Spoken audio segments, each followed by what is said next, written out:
Natalie, first of all, huge congratulations on the film. I really love it. I think it's a really extraordinary piece of work. It's such an intimate and feels like such a personal film. I wonder if you could start by telling us a little bit about the story itself, where that came from and kind of what inspired you to make the film. Yeah. As you said, it came from a very personal place. My grandmother had Alzheimer's for quite a while before she passed. And I actually started writing it on a trip I took to go visit her because she lived in Japan. And I guess this trip was really notable for me because it was the first time she couldn't remember who I was. And so the reality of her condition was like particularly striking on this trip, and I had a lot of feelings of guilt about it, to be honest, of not seeing her more often and making the most of the time that we had together.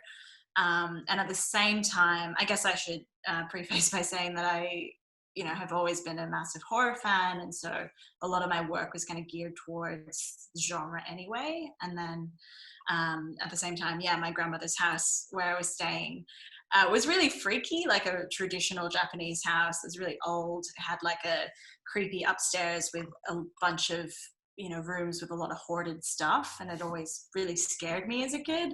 And so I think those two things kind of coalesced in my mind, and that was really the starting point for the film. There's loads of interesting stuff in the film about love and care and responsibility and duty as well. I think they're explored in really interesting ways. Could you talk a little bit more about why you kind of found that the horror genre was the format in which you could really explore these ideas and kind of what that adds to it? Yeah, I mean, I think horror is a incredible genre to talk about fear, I guess, and to really be able to explore fear in really visual ways, like really externalize people's fears.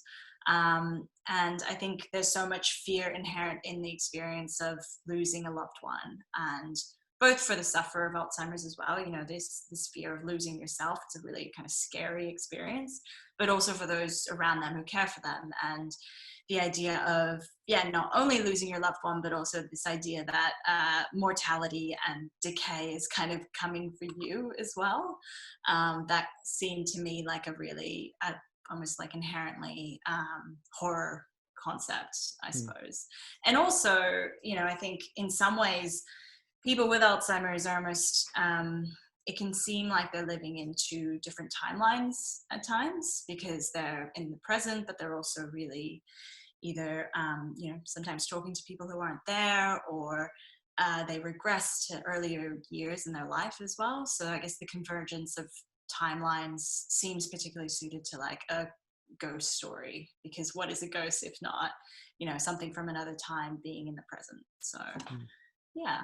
The film works so beautifully as an allegory for kind of aging and Alzheimer's and, like you said, decay and the themes that you explore. But I think sometimes when we think of kind of allegorical horror films, we might think of ones that are a bit more kind of subtle or kind of low key, but actually yours goes all out, it goes into full horror territory at the end. Can you tell us a little bit about that balance and about kind of when to really unleash the horrors and how you approach that aspect to it? I guess the structure of the film, really is a slow burn, but I kind of wanted the structure of it and the experience of it to mirror what happens when someone is in a slow decline. And in my case, at least with my grandmother, it really was a number of years. And even though this film takes place over a week or whatever it is, I think there's something really there's something to be mirrored in that experience in how the film unfolds, and this idea that by the you kind of get drawn into the characters' experiences of what's happening, and by the time, like Sam getting lost in the labyrinth, it's not kind of a discernible break from reality. There's no one moment until she's too far gone in that space that she can't get out. So yeah, I kind of was interested in using the feeling of that experience and I guess mirroring that in the form of the story, if that makes sense. Yeah, absolutely. Yeah.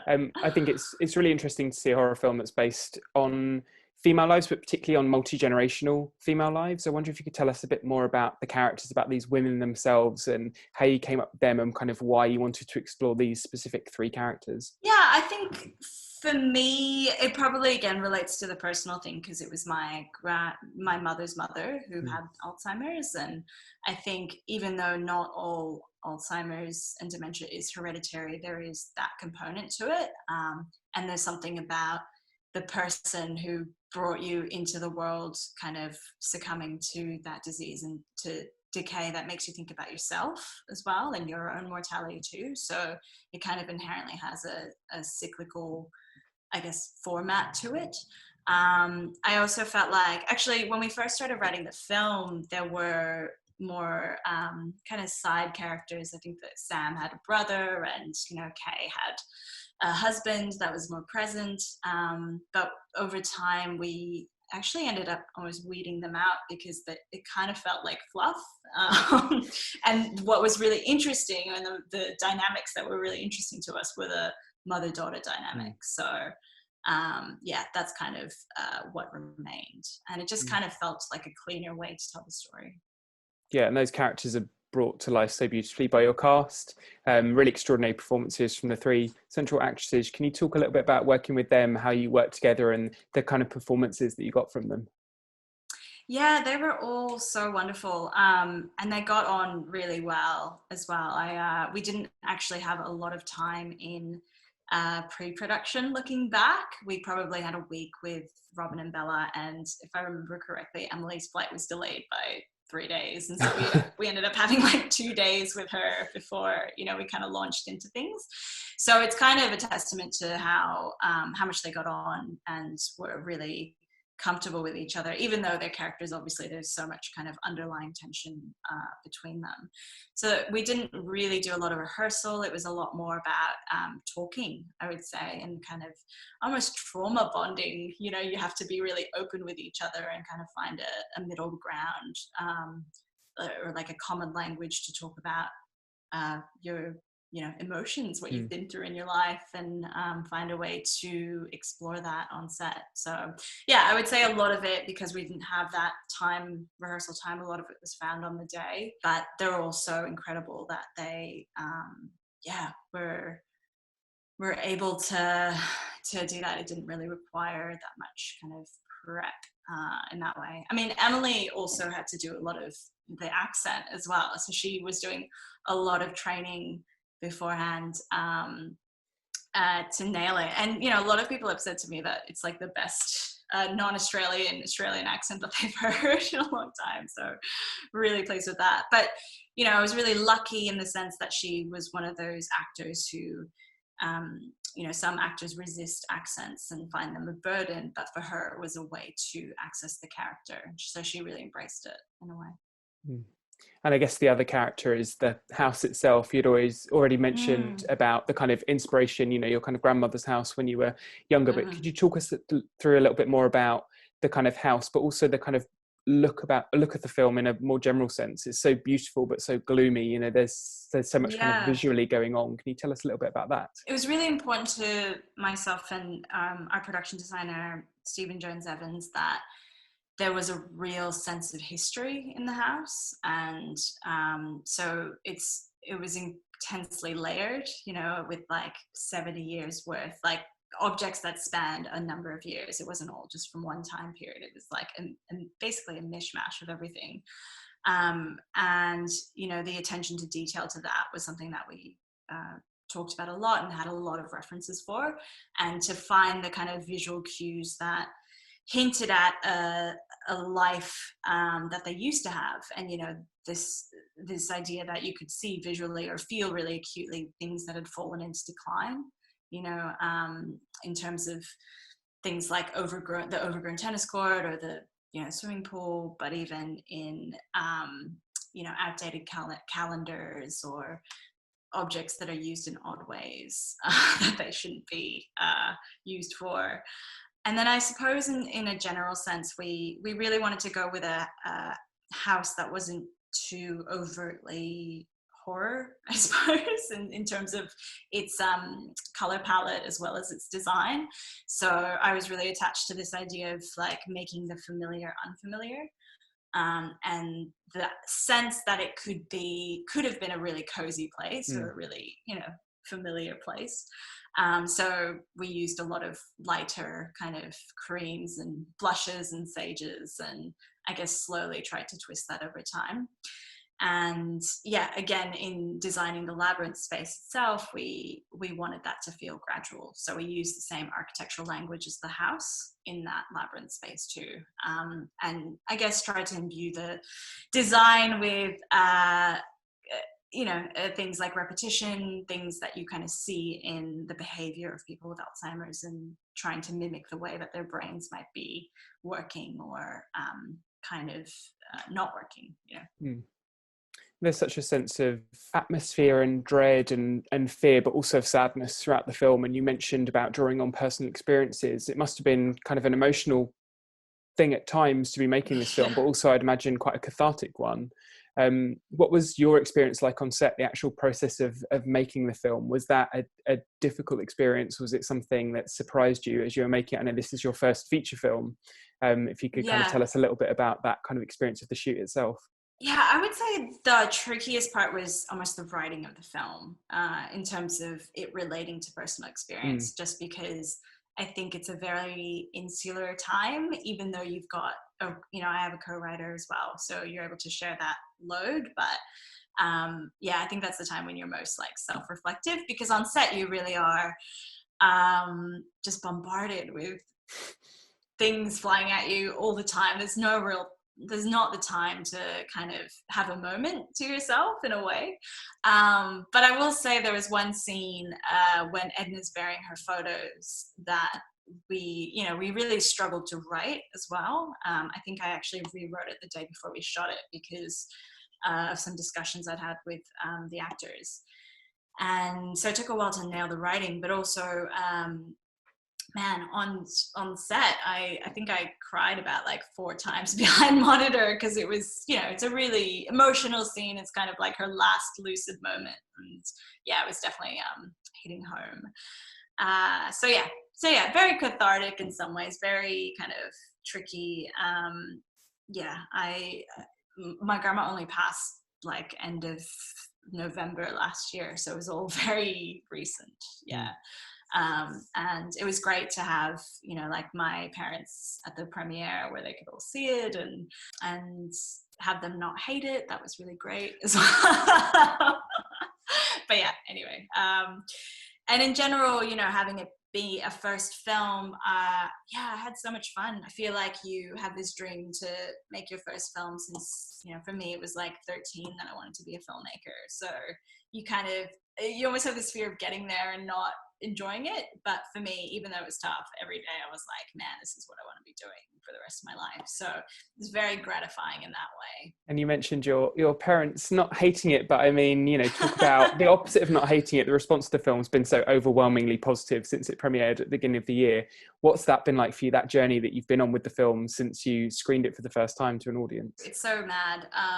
I feel like you go through such an emotional roller coaster, truly, especially when you're in post-production. It's like you're always high on your rushes, and then you hit this like massive low when you're in the edit suite, and you're kind of like, what have I done? All these mistakes I've made.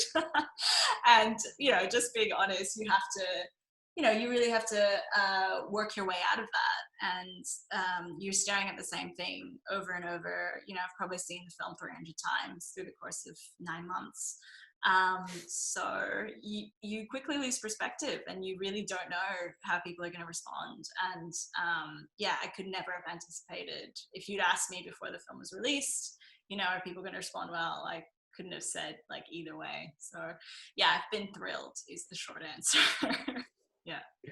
Just to kind of loop back on the horror aspect, I think there's a definite kind of feeling and feels like an influence of J-horror and Asian horror more broadly in the film. I wonder if you could talk about that. Was that a direct influence on you, or were there any other kind of influences or films or works that you drew on when you were writing or when you were making the film?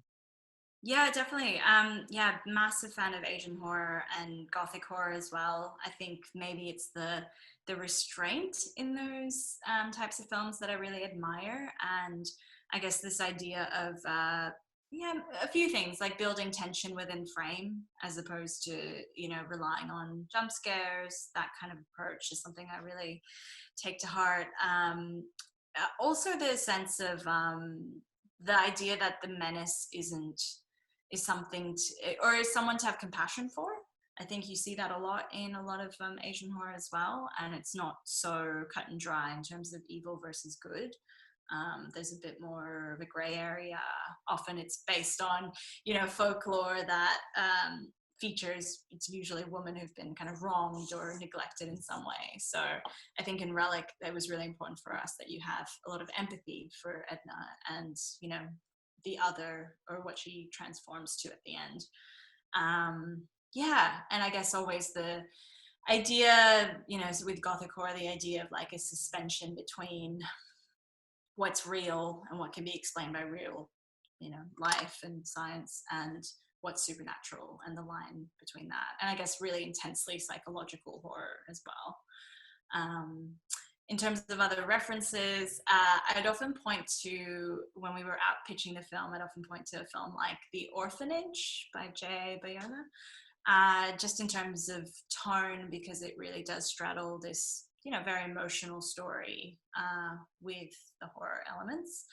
And then structure-wise, I'd always point to something like Kill List by Ben Wheatley, because that as well is a film that, there's a lot of tension throughout, but it is a slow burn, and then it kind of just goes off at the end. So, as a lifelong horror nerd and obsessive, there's not a lot that scares me in terms of kind of film, but genuinely, Relic had some moments where I was like, wow, okay, this has really got to me. I wonder if you could tell us about some of the films that have scared you most in your life.